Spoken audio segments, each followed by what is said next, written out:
Un grito rebelde y soberano nos llega desde Uruguay.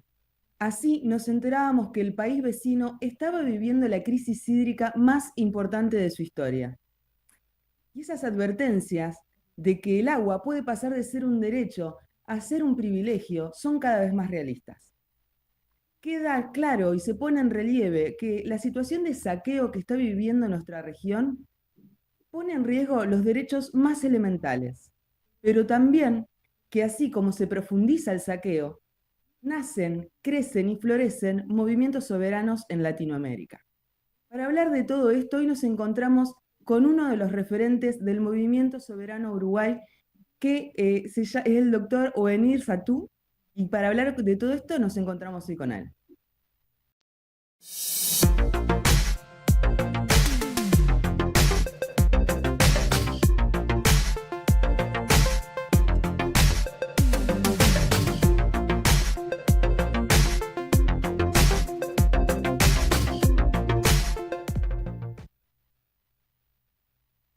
Bienvenidas y bienvenidos a este ciclo que hemos denominado Entrevistas del canal Info Soberana.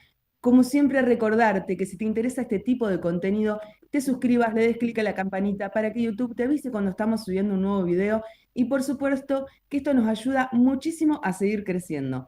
Como te decía, hoy nos encontramos con el doctor y referente del movimiento Uruguay Soberano, Wenir Sartú. Él es doctor, es abogado en derecho, es doctor en derecho, abogado, y también es referente de este movimiento que está poniendo en discusión esta crisis hídrica, planteando las causas profundas y reales de esta, y por eso hoy nos juntamos a poder charlar con él a la distancia. ¿Cómo estás, Gonir? Muy bien, un gusto, Marina. Un placer hablar con ustedes.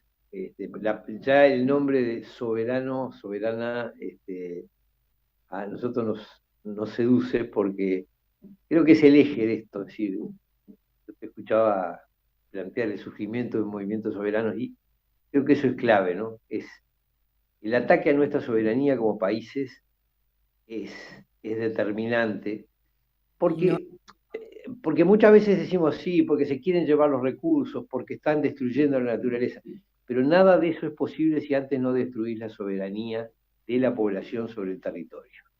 Si muy no justo. destruís la estructura republicana, el funcionamiento democrático y las instituciones que nos deberían representar a todos, no se puede saquear un país. Es sencillo. Podés destruirlo, pero no saquearlo. Y acá lo que está pasando es que se nos están apoderando. Hace unos días, en un homenaje a un famoso fiscal uruguayo, el doctor Enrique Viana, un ex intendente de un departamento de Rocha, eh, decía que estamos viviendo como si estuviéramos en un país ocupado. Y esa es la sensación. Este es un país chiquito, uno mira hacia el sur, tenemos el puerto de Montevideo, que está acá a pocas cuadras de donde yo vivo, ocupado por la empresa Catoenatí, una empresa belga. Después miramos hacia el litoral, que linda con ustedes, y tenemos las plantas de celulosa y las, las plantaciones y los puertos de UPM y de Montes del Plata. Y si miramos para el norte, ahora tenemos el hidrógeno verde y otra pastera más grande aún sobre el Río Negro. Es decir, por todos lados nos están acercando intereses extranjeros que vienen a apoderarse de básicamente tierra y agua, ¿no? Los Venir, dos. pero antes de que podamos continuar con esto, porque en este ciclo tenemos por costumbre empezar desde lo más básico y lo más sencillo, luego ir ¿Cómo no? complejizando, para que quienes no están muy en el tema puedan seguirnos a lo largo de toda la entrevista. Y tal vez hay gente que Perfecto. no sabe cuál es la situación que está viviendo Uruguay. Entonces me gustaría que podamos partir de cómo fue que ustedes empezaron a ver evidenciada esta crisis hídrica, cuáles fueron los primeros síntomas y qué consecuencias trajo para la población en ese momento. Mira, la crisis hídrica tiene un origen inmediato y un origen remoto. Yo te voy a decir, empecemos por el inmediato. Bueno, el río Santa Lucía es la fuente de agua de 2 millones de personas, que es algo así como el 60% de la población del Uruguay, departamentos de Montevideo y Canelones. Y ese río ha sido saboteado, porque de otra manera no se le puede decir, en los últimos años. Cuando digo saboteado me refiero a permitir que se plantaran eucaliptus en las nacientes del río, permitir que se construyeran casi 500 embalses en el curso superior, o sea, antes del lugar donde el servicio público de agua corriente toma, es decir, Paso Severino, la toma de agua de OCE, o sea, del servicio público de agua corriente. 500 embalses, 486 embalses que retienen agua. Después, décadas con el organismo público que sirve el agua volcando el lodo de la decantación del agua otra vez al río. La eliminación de la vegetación ribereña, digamos, la que de alguna manera oficia como filtro. Todas esas cosas hicieron que el río colapsara y fuera insuficiente. Ahora, ¿dónde uno se da cuenta de que acá hay gato encerrado? Porque al mismo tiempo se estaba negociando un contrato que ahora se adjudicó la semana pasada para suministrar agua a Montevideo desde el Río de la Plata. O sea, dejar de usar el río Santa Lucía, dejar de deteriorarse el río Santa Lucía para hacer un negocio que va a costar más de 800 millones de dólares, más de 800 millones de dólares declarados, pues siempre, por supuesto, cuesta muchísimo más, para que un consorcio de empresas extranjeras extraiga agua del Río de la Plata, a la altura del departamento de San José, para el suministro de Montevideo y Canelones. Eso significa dar agua salada, en buena parte del año no es potable por su salinidad, agua contaminada, porque allí se vuelcan los efluentes de una cantidad de urbanizaciones, empezando por Buenos Aires. Bueno, extraer agua de ahí es un negocio que nos va a costar a nosotros 800 millones de dólares. Y simultáneamente se dejó de deteriorar el río Santa Lucía, que era la fuente de agua de toda la vida. Ese es el origen inmediato. Acá lo ha dicho un experto en este tema, Daniel Panario, el doctor Daniel Panario, que es la máxima autoridad académica en gestión del agua, dijo que esto fue una crisis provocada.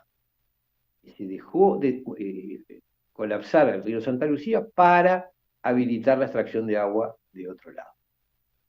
Ese es el origen inmediato. Ahora, si queremos remontarnos a los orígenes verdaderos, hay que hablar de la década de los 80 del siglo pasado, cuando se empezó con las políticas de forestación y con todas las políticas que significaban destinar el agua a objetivos que no eran el agua y la tierra, objetivos que no son ni la alimentación ni el suministro de agua potable a la población. Ahí empezaron la plantación de eucaliptus, financiada por el Banco Mundial, se aprobó la ley de forestación, que es la que está vigente ahora, y se le impuso al Uruguay el modelo forestal celulósico, sin debate previo ninguno, sin que nadie supiera por qué ni cómo. Ese es el origen. Después viene lo del hidrógeno verde, todo esto que está pasando. Pero en definitiva, para quien quiera una cosa simple, bueno, acá el agua del río Santa Lucía se dejó, se volviera insuficiente para habilitar otro negocio de inversión extranjera paga por el Estado uruguayo, ¿no? Como es de costumbre.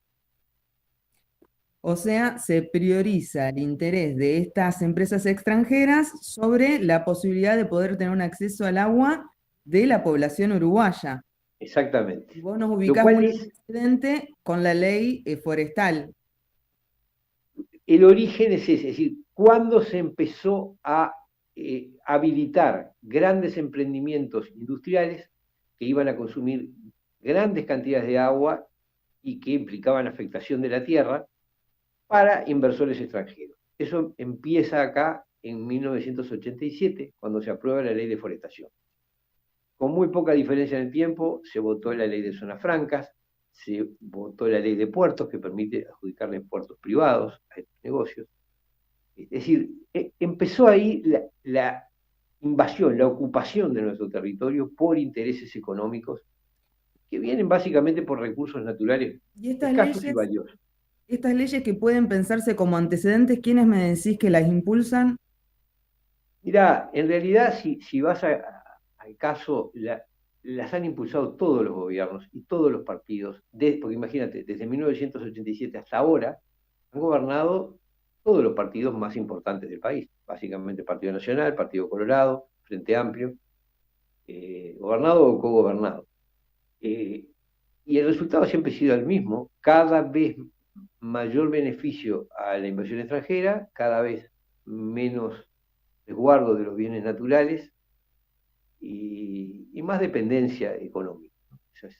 Esa es la verdad. Endeudamiento, pseudo inversión extranjera, que en realidad nos empobrece porque si yo te digo que UPM, la planta más grande, la que está sobre el Río Negro, nos cuesta contabilizado así más de 6.000 millones de dólares a nosotros, y ellos van a invertir, UPM va a invertir menos de 3.000 millones de dólares. Y no te estoy contando en esta ecuación el costo del agua, que se lo llevan gratis, ¿no? Solo de construcción de la vía, reparación de carreteras, en fin, solo de las cosas que están, compra de energía eléctrica que le sobre UPM, eso nos cuesta, nos va a costar alrededor de 8.000 millones de dólares. Y no tenemos idea de lo que vale el agua en estos momentos, ¿no? Es decir, y de lo que va a valer en los próximos años. Es decir, es eso, es decir, el agua es el gran factor de atracción de la inversión y ya a esa altura uno empieza a tener la noción de, empieza a sentir lo que sentían los países petroleros, ¿no? Cuando les caían empresas transnacionales a apoderarse del petróleo y que empiezan a tener la sensación de que nada de tu vida social, de tu estructura, de tus parámetros culturales tiene ninguna importancia, porque lo que importa es el inversor y los intereses del inversor. Wenir, para poder contarle a la gente, ustedes denuncian que estas empresas extranjeras vienen, saquean sus recursos a través de contratos que hacen con el Estado con cláusulas que son secretas, ¿no? Y me gustaría que nos puedas contar un poquitito sobre esto. ¿Cuáles son estas empresas? ¿De qué países vienen? ¿Qué intereses representan? ¿Cómo no? Mira, la principal y la que dio origen al movimiento Uruguay Soberano es UPM. ¿Por qué? Porque allá en noviembre de 2017 se firma un contrato, nos enteramos el 7 de noviembre de 2017 que Uruguay se había comprometido con la empresa UPM en una especie de precompromiso cuya confirmación dependía de la voluntad de la empresa. Uruguay ya estaba atado. En ese contrato se establecía que Uruguay iba a fabricar una vía de ferrocarril, iba a construir una vía de ferrocarril, le iba a asignar un puerto, acá una zona en el puerto de Montevideo, le iba a construir una autopista para desviar el tránsito para que el ferrocarril pudiese acceder hasta el puerto directamente, le iba a comprar la energía que le sobra a UPM por la biomasa y la iba a exonerar de impuestos, le iba a dar zonas francas y le iba a dar gratuitamente, le iba a asegurar gratuitamente el agua del río Santa Lucía, perdón, el agua del río Negro en las cantidades que UPM necesitara para producir. O sea, nos obligamos a darles agua garantizada, lo cual implica modificar el régimen de las represas, de donde se utiliza para la generación hidroeléctrica. Es decir, es poner el país al servicio de UPM. Se les permite reformar, es decir, intervenir en la reforma de los planes de enseñanza técnico-profesional a UPM, en los departamentos en que actúa. Expresamente se dice que Uruguay se compromete a reformar los planes de enseñanza técnico-profesional, teniendo en cuenta los valores, es decir, las necesidades de UPM. Ese es concreto. Las cadenas de valor de UPM, ese es el término. Para producir el tipo de empleado que UPM necesita. Es decir, es una sumisión muy grande. Y clave es que el agua es gratis, toda la que necesita. Ahora, hace poco más de un mes, nos enteramos, además, de que tiene autorización para producir hidrógeno verde en la zona de Pueblo Centenario, o sea, donde va a estar la segunda planta la planta más grande de UPM, ahí también van a producir hidrógeno verde para venderlo a Alemania. Y esto nos conduciría a cosas mucho más grandes e importantes, ¿no? Como es, por ejemplo, el acuerdo que firmaron en Bruselas todos los gobernantes iberoamericanos, comprometiéndose con una cosa que se llama Estrategia Gateway, que es un plan europeo para estimular, europeo no, es un plan del sistema financiero que utiliza como bandera a la Unión Europea para canalizar inversiones hacia ciertos territorios del mundo, entre ellos América Latina. África en primer lugar y América Latina también. Ahí Uruguay y Paraguay se comprometieron a permitir el acceso al acuífero guaraní. Por alguna razón nos han tomado como puerta de entrada a Paraguay y Uruguay.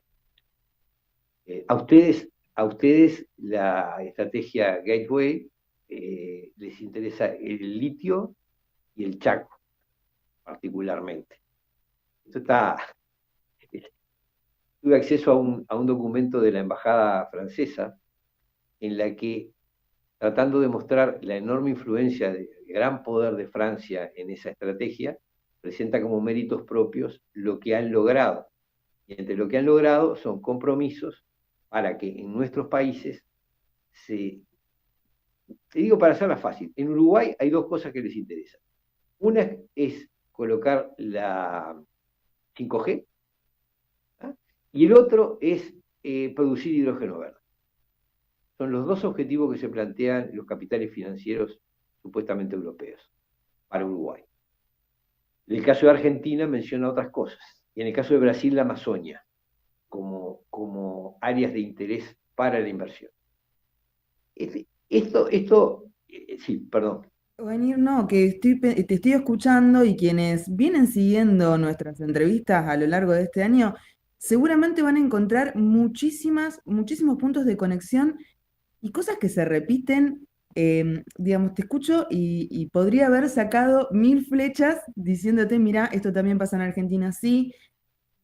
Una de las cosas que me llamó la atención de lo que venís diciendo y que te quería preguntar tiene que ver, nosotros venimos hablando mucho de lo que es la extranjerización del comercio exterior.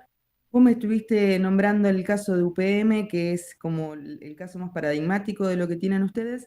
Acá nos pasa muchísimo con las agroexportadoras Claro. y la Bolsa de Comercio de Rosario. Pero bueno, me gustaría saber, porque entiendo que UPM tiene un puerto, están exentos, están en zonas francas exentos de impuestos. Nombraste algo que yo te pensaba preguntar, que tiene que ver con esos casi 300 kilómetros de vías de rieles para poder conectar el puerto con la segunda planta. Quisiera que nos puedas contar un poquito de esto.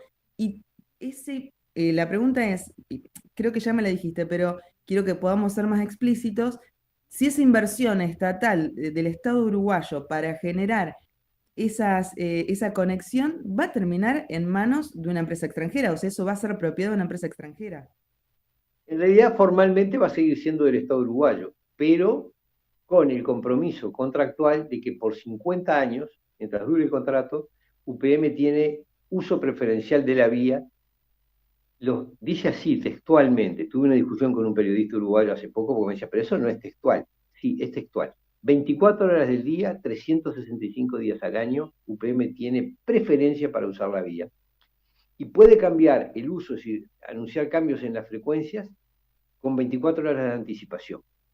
Con lo cual, te pregunto, ¿qué negocio puede hacer una empresa ferroviaria cuando no le podés garantizar a ningún cliente que no te cambien el Claro, panorama para mañana? Es decir, sí. que no podés. En los hechos son los dueños. Los hechos tienen, claro, es una especie de uso absolutamente privilegiado, lo usan cuando quieren, y el que se encarga de mantenerlo es el Estado uruguayo, ¿no?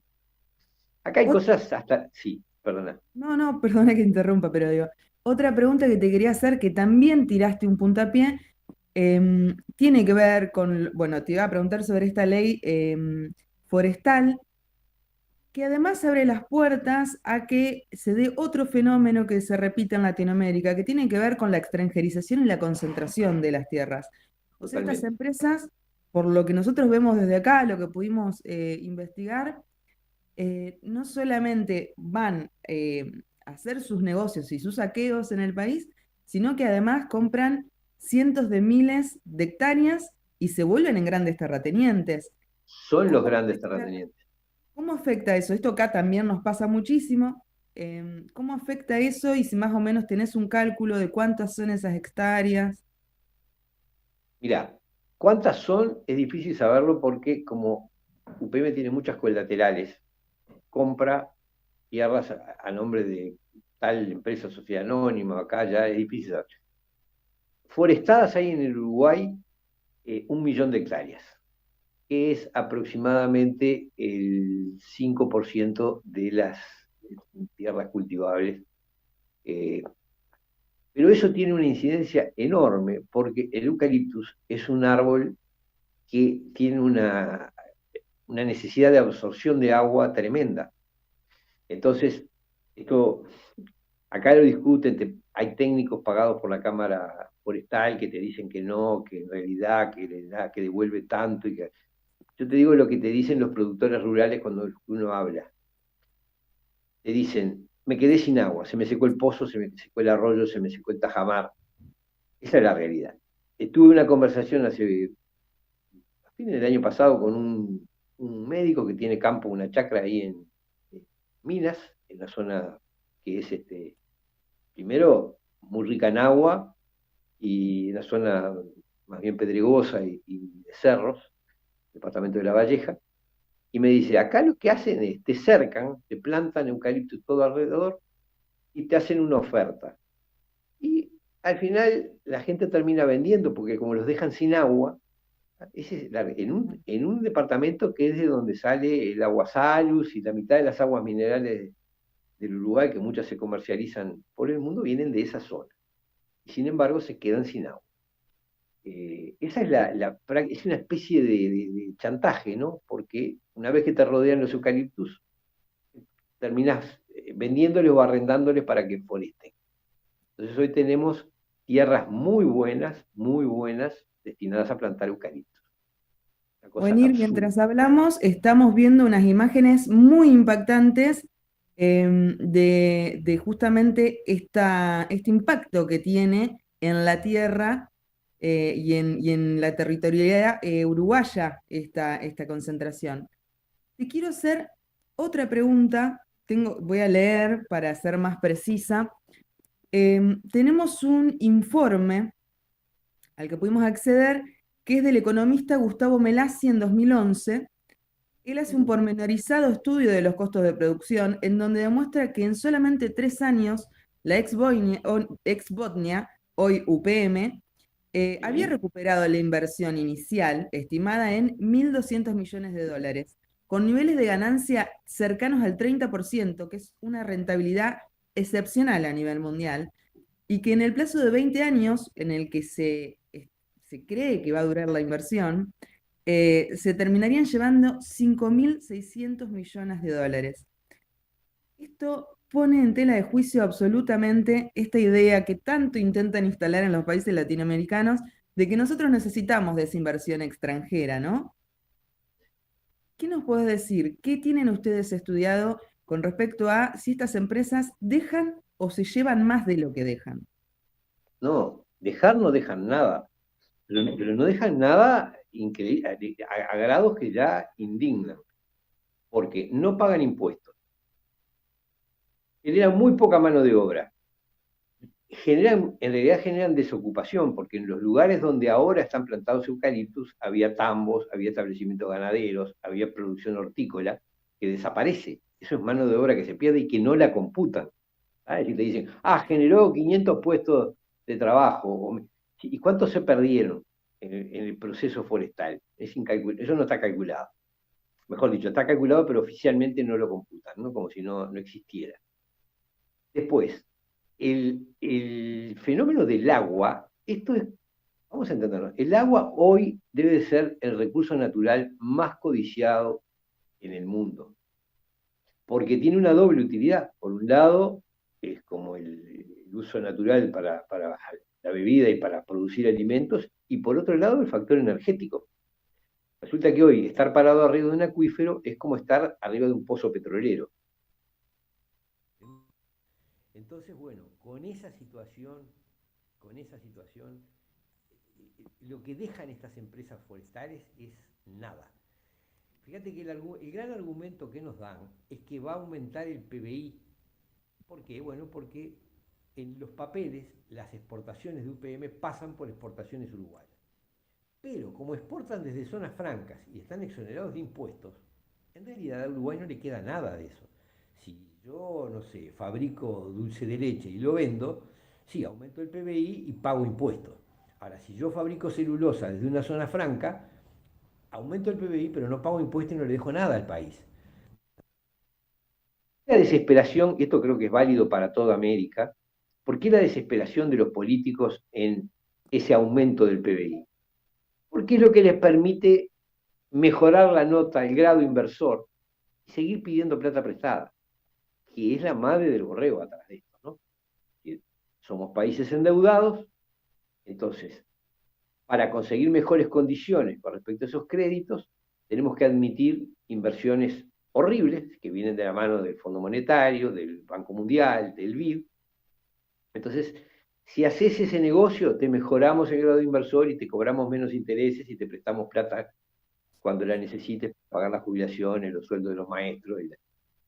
Entonces, realmente lo que tenemos son gobernantes que están absolutamente esclavizados al servicio del interés financiero, y que tienen que firmar cualquier cosa porque si no les cortan los créditos, les cobran intereses mayores y sencillamente el país, su gobierno se desbarata. Entonces, hoy lo que nosotros estamos viviendo son gobiernos chantajeados. Además, algunos llevarán sus beneficios, pero lo cierto es que es muy difícil gobernar en esta lógica sin someterse a las condiciones que te imponen. Porque si tu plan es que el Fondo Monetario, caso del Fondo Monetario, nosotros ahora también estamos, el Fondo Monetario debe ser el peor acreedor, el peor usurero del mundo, ¿no? Porque te presta y después te aterriza, te desembarca a controlarte hasta las cuentas del almacén, ¿no? Es decir, gastaste mucho, estás pagando muchas jubilaciones, estás pagando mucho en salarios públicos, es decir, te termina. Acá tuvimos, en marzo de este año, se aprobó una reforma jubilatoria, la misma que se está aprobando en todo el mundo, la misma que está generando escándalos en Francia, que consiste en aumentar la edad jubilatoria, en disminuir las prestaciones, y tuvimos una gentil visita de una delegación del Fondo Monetario Internacional que vino a pasar revista de todo lo que estábamos haciendo. No se fueron hasta que se aprobó en el Parlamento la reforma jubilatoria. Y vinieron a supervisar la transformación educativa, la reforma jubilatoria, nuestra emisión monetaria, el rol de nuestro Banco Central, cómo habíamos tratado la pandemia. Ese es un capítulo aparte, que después si querés lo comentamos, pero si vinieron a revisarnos por completo toda la economía, toda la gestión. Eso es el Fondo Monetario. Cuando uno se endeuda con el Fondo Monetario, sencillamente perdés libertad. Sos un esclavo del Fondo Monetario. Yo recuerdo que en una época, en la Argentina Kirchner y en Uruguay Astori como ministro de Economía, habían pagado la deuda con el Fondo Monetario a través de un canje de deuda y se habían liberado. O sea, teóricamente, les debían a otros, pero no le debían al Fondo Monetario, que es terrible. Ahora estamos de vuelta, pandemia mediante, estamos de vuelta en manos del Fondo Monetario. Y nuevamente nos traen... Cosa más de ser vecinos en esta Latinoamérica, digamos, que evidentemente vienen por nuestros recursos y como decías vos al principio, es absolutamente necesario para eso vulnerar nuestra soberanía o, digamos, sí, necesario en el sentido de que si no, no se puede hacer.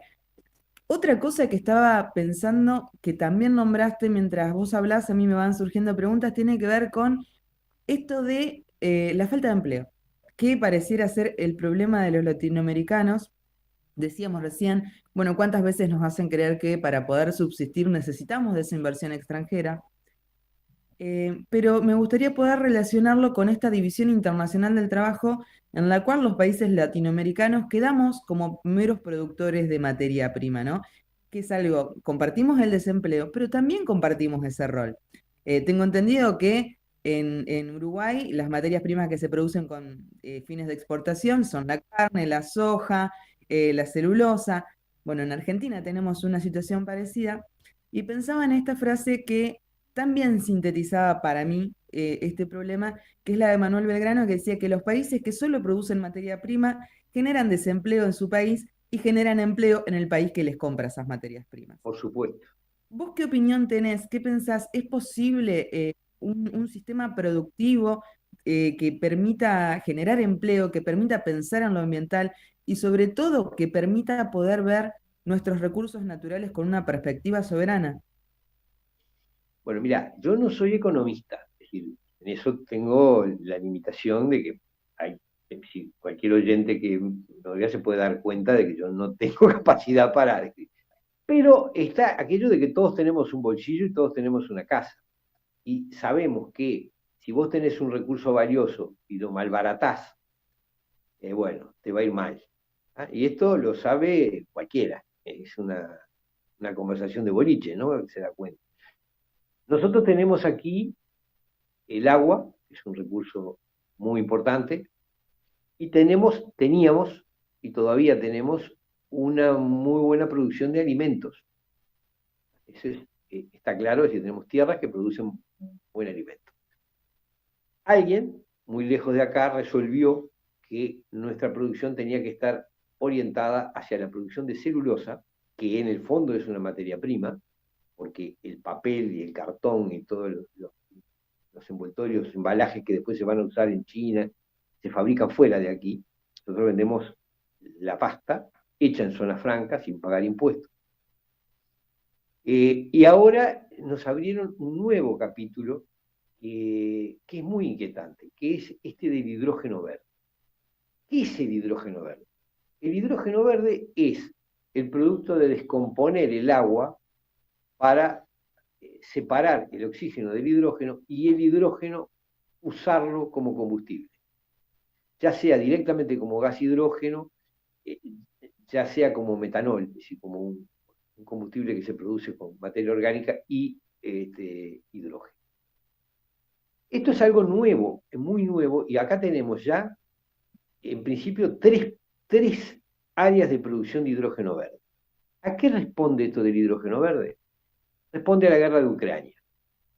Porque Europa, a raíz de los bloqueos que le impuso a Rusia, se quedó sin gas o con grandes dificultades para el suministro energético. Y empezaron a mirar en el mundo de dónde podían obtenerlo. Y resolvieron que los lugares donde hay yacimientos de agua dulce son óptimos para producir hidrógeno verde.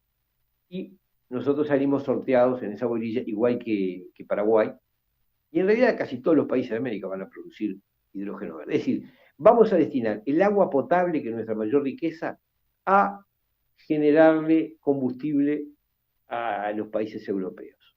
¿Ah? ¿Quién lo decidió? Y bueno, lo decidió el sistema financiero, que es el que va a financiar, a pagar esas inversiones. ¿Cómo? Endeudándonos a nosotros. Nuestros países se van a endeudar para que vengan a establecerse acá productores de hidrógeno verde que los van a exportar por zona franca seguramente a Europa, básicamente a Alemania. Entonces, no solo estamos exportando materia prima, que es como exactamente tú decías, sino que además estamos pagando por la inversión que quiere hacer otro para fabricar el hidrógeno y la celulosa que van a vender, que van a exportar después gratis, sin impuestos, al exterior. Es tan cristalino, tan clara la estafa, tan clara. Y sin embargo, claro, hay un enorme aparato publicitario que vende esto como progreso, como desarrollo, como enriquecimiento, cuando en realidad es un empobrecimiento feroz, feroz. Yo digo, no tener acceso a agua potable va a ser, ya lo está haciendo y va a ser en los próximos años, va a ser igual o mejor que haber tenido un yacimiento de petróleo hace 50 años. Es una fuente de riqueza que te permitiría probablemente costear todas las necesidades. Sin embargo, lo estamos malbaratando, regalando y permitiendo que lo destruyan, que lo contaminen, que lo estropeen. Clarísimo. Esa Onir, es la... sí. Ya se nos está terminando el tiempo, sinceramente me gustaría seguir charlando muchísimo más y espero que estas conversaciones puedan continuar porque me parece muy valioso que podamos tener esta comunicación. Primero que nada, te quiero agradecer por tu tiempo, por tu comunicación a la distancia y me gustaría que para cerrar vos puedas cerrar con un mensaje que te parezca que es el más importante que le tiene que quedar a quienes nos están mirando y nos están escuchando. Mira, creo que si tuviera que decirte cuál es la actitud de Uruguay Soberano, no mía personal, de este movimiento ciudadano que yo integro, es que la verdadera defensa ante esto es recuperar lo que se podría llamar la virtud ciudadana, es decir, el individuo que no es un mero habitante del territorio, sino que es un sujeto políticamente consciente y que interviene en las decisiones. Interviene no solo con el voto, sino con su trabajo activo, con su militancia. Nosotros estamos impulsando acá una reforma constitucional que se llama Uruguay Soberano, que busca eliminar estas formas de contratación con el Estado, estas contrataciones secretas con el Estado, como las que ha hecho UPM, como las que ha hecho Cato Energy con el puerto de Montevideo, como las que ha hecho Pfizer con la venta de las vacunas. A 2 años seguimos sin saber qué dicen los contratos firmados con Pfizer. Es decir, eliminar eso y exigir que todos los contratos de cierto nivel tengan que ser aprobados por mayoría especial en el Parlamento y puedan ser sometidos a referéndum popular. A eso le llamamos, o apunta a ser una actitud ciudadana, una actitud republicana, que es justamente lo que nos quieren extirpar. Es decir, lo que quieren es convertirnos en los intereses que están viniendo a saquear a estos países, quieren eliminar a la población como un factor de control político. ¿Cómo? Y a través de la compra directamente de los aparatos políticos y de la estupidización y el bloqueo de la intervención ciudadana. Así que eso es lo que te puedo decir, que me parece que la clave está en pararnos donde nos tenemos que parar. Somos los dueños del territorio, los dueños de sus recursos y tenemos que tomar intervención en lo que se va a hacer con ellos. Última cosita que quiero preguntar por si alguien se quiere acercar, ¿cómo se organizan en Uruguay Soberano? ¿Cómo puede ser parte de la gente? Bueno, cómo no, con mucho gusto. Mirá, nosotros estamos en todas las redes sociales bajo el nombre Movimiento Uruguay Soberano. Nos pueden encontrar en Facebook, en Instagram, en TikTok, en Telegram, prácticamente en Twitter, ahora X. Nos pueden encontrar en cualquiera de esas redes y por esa vía establecer contacto. Tenemos también una página web como Movimiento Uruguay Soberano, así que cualquier contacto. Y hay grupos de uruguayos en el exterior que están colaborando con la reforma. Así que cualquiera que contacto con nosotros. Bueno, muchísimas gracias, Bonir, por este tiempo. Al contrario, yo les agradezco. Un placer, Marina. Y a Pablo también. Un gusto, muchas gracias. Bueno, y a vos que nos acompañaste hasta acá, invitarte a que te puedas suscribir, a que nos puedas dejar un comentario de qué te pareció esta entrevista. Acordarte que es muy importante para nosotros para poder seguir creciendo y que es importante que este tipo de contenido, que este tipo de canales crezcan para llegar a más gente con este tipo de mensajes tan importantes. Así que bueno, nos vemos en la próxima entrevista del canal Info Soberana.